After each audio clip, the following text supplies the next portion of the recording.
Hi, I'm Goran, and by now you already know that I'm running for GSAC chair. In this video, I will briefly line up my key areas of focus. For more information, please check out the documents on my website. Before I list my focus areas, I need to underline one element. I believe that priorities should be determined by GSAC after proper consultation or surveys with the staff association members. The priorities should come from the membership. As a chair candidate, I see the role of a chair as a facilitator, the one creating conditions for GSAC to operate, assuring that principles are observed, that the energy and the efforts are streamlined, and that agenda is achieved. For that hypothetical discussion about priorities among GSAC members, I would lay down following key areas. Firstly, I would like to focus on, I call it, consolidation of new GSAC. As I said before, the new structure of association carries a number of unknown elements that need to be identified and clarified. Particular issue would be to assure fair representation of diverse interest groups. For instance, how to balance the priorities of the national staff who may care about contracts, job security or downsizing, versus international staff who worry about rotation and appointments. The work on distance, for example, is also an issue because we are all sitting in different offices. So this work in a virtual manner is a challenge for itself, but I believe it's doable with these days tools. Secondly, I would like to focus on improving the communication between SAC and the staff body. More or less, all SAC teams in the past struggled to communicate effectively with the members of the staff association. Generally, communication was limited and always top-down. I believe this is an area where SAC can and have to improve. We need to implement communication channels that are bottom-up and to actively collect input from GSA members.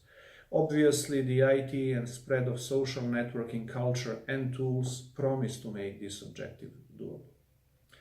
I also aim to reach out to other UN staff agencies to learn from their experiences on how to strengthen the position of a GSAC in Ireland.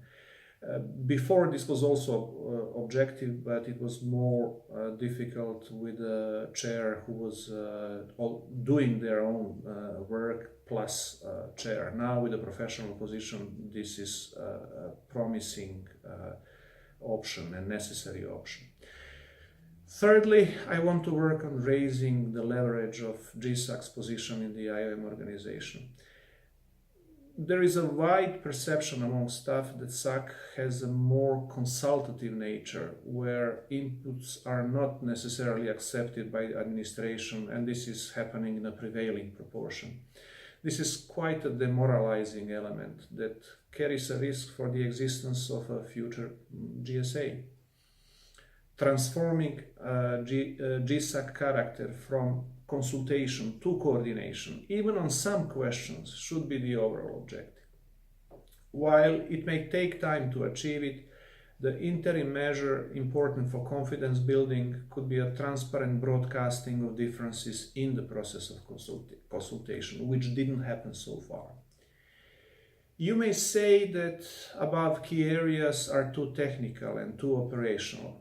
And I would say yes, they are, since sometimes leadership is demonstrated through facilitation and empowerment. It is necessary to create conditions for GSAC to be able to operate, to work on global GSA goals. That's what I believe chair should do. It's a chair's role. But these global GSA goals that are the one that we, all of us, all candidates or staff believe in, and I can list it: to safeguard the collective and individual rights and interests of IOM staff, to promote their welfare, to work to resolve issues arising between staff and the administration, and to advocate with the administration for changes that will benefit staff and the organization as a whole. I don't believe there are differences among all candidates in what values we are striving for, but I believe there is a difference in understanding of how this can be achieved. And this is where I believe I can make a difference, and that is why I'm running for the chair position. Thank you again for the time you stay with me in this clip. I hope you will give me your confidence to lead the association. Thank you again.